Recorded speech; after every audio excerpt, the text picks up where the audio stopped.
대장동 개발은 그동안 충분히 설명을 해왔음에도 불구하고 야당과 일부 언론에서 악의적으로 왜곡하고 이로 인해서 국민들이 오해하는 부분이 많아졌습니다. 이 자리를 빌어서 시간 순서대로 팩트 체크를 해보자 합니다. 판넬을 좀 보여드리겠습니다. 기자님께서는 모니터를 보시면 될 것 같습니다. 2005년부터 시작을 합니다. LH는 성남 대장지구 공영개발 사업을 결정을 하게 돼요. 그리고 2009년도에 이명박 대통령이 LH와 민간회사 경쟁 반대 표명을 합니다. 그리고 LH가 이지송 사장이라고 있습니다. 당시 민간과 경쟁하는 부분을 폐지하는 지시를 내립니다. 그 즈음 신영수 국회의원 동생 LH 대장동 개발 사업 포기하는 로비 대가로 1억 5천만 원 수수, 또 신영수 의원 당시 한나라당 의원입니다. 국정감사에서 대장동 개발 사업 포기하라고 압박, 또 같은 당 정희수 의원 역시 LH 대장동 개발 사업 포기하라고 종용했습니다. 거슬러 올라가서 2010년 LH는 대장동 공영개발 사업 철회 결정을 내립니다. 이때 6월 달에 LH가 114개 중에 138개를 철회 검토를 해요. 그리고 최종적으로 72개가 사업 철회가 됐습니다. 질의 드리겠습니다, 지사님. 네. 성남시장 당선 이후에 대장동 공영개발을 선언하셨어요. 네. 이명박 정부와 한나라당의 반대를 무릅쓰고 공영개발을 추진한 이유를 말씀해 주시기 바랍니다. 민간 개발을 하게 되면 당시 최하 5천억에서 1조 원 정도의 개발 이익이 발생하는데 이걸 민간이 모두 취득하는 것은 부당하다라고 생각했기 때문에 공공개발을 통해서 개발 이익 전부를 성남시 몫으로 환수하기 위해서 공공개발을 추진했습니다. 그 다음에 2011년도 취임 1년 이후에 대장동 공영개발 선언을 하셨죠? 네, 공식적으로 선언했습니다. 예, 그때 이제 지방채 발행 무산이라든가 성남도시개발공사 설립 방해, 그리고 또 의회 등원 거부, 새누리당 의원들이 지속적으로 공공개발을 방해를 했어요. 네. 타임머신을 타고 15년 돌아가 보면 대장동을 민간이나 LH에게 줄 수가 없다. 1공단 공원 어떻게 할 수 있을까? 아마 상당한 고민이 있었을 거라고 봅니다. 네.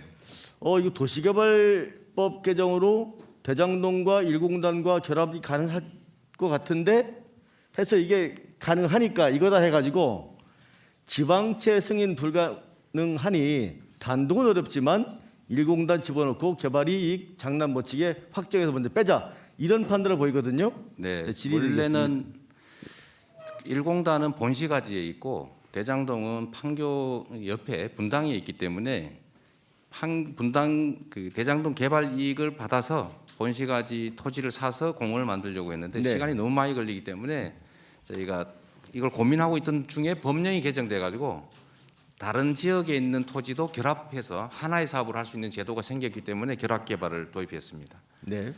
지금까지 과정을 보면 LH의 그 공공개발을 의도적으로 포기시키고 민간 사업자 이익을 보좌할 목적으로 최초로 설계한 사람은 MB와 국민의힘 세력이라고 판단이 되고, 지사님은 민간 개발을 저지하고 자구책 마련을 위해서 민관 공동 개발을 추진했다고 봅니다. 간단하게 의견 말씀해 주시기 바랍니다. 네.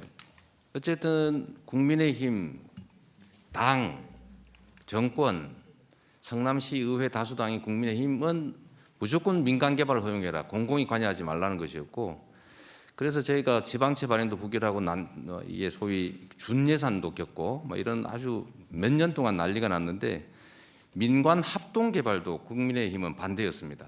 그래서 끊임없이 방해를 했지만 결국은 제가 밀어붙여서 말씀 보이는 대로 약 70% 당시 2015년 기준으로는 70% 이익을 네. 저희가 환수했습니다. 2015년 제1공단 결합개발 조건으로 하나은행 컨소시엄을 우선 협상 대상자로 선정을 하셨어요. 그래서 성남시는 확정이익을 4,383억 원, 70%입니다. 사전 확정 이익을 조건으로 한 이유를 간단히 설명해 주시겠습니까? 저희가 이 사업 전에 위례 신도시 분양 사업을 했는데 저희가 5%를 투자하고 분양 수익의 50%를 받기로 합의를 했습니다. 당초에 1,100억이 남기로 돼 있었는데 이게 점점점 줄어들더니 나중에 150억밖에 저희가 안 된다고 해서 150억밖에 못 받았는데 세상에 예정 분양가가 평당 240만 원이 올랐는데도 네. 수익이 줄었다고 하는 걸 보니까 이 비용 부풀리기를 한다라는 판단이 들어서 반드시 다음 민간 합작 사업에서는 사전에 확정을 해서 적자가 나든 흑자가 나든 관계없이 무조건 확보해라라고 제가 정하고 그렇게 지시했습니다. 네. 사업이 진행되고 나서 시간이 지나면서 부동산 값이 올랐어요. 그래서 또 개발 이익이 예상치를 넘어가니까 약 1,100억 원을 추가 환수했습니다. 2년 후에 그렇게 했습니다. 예. 2018년도 3월달 성남시장 퇴임 이후에 대장동 집가가 상당히 급등을 했어요.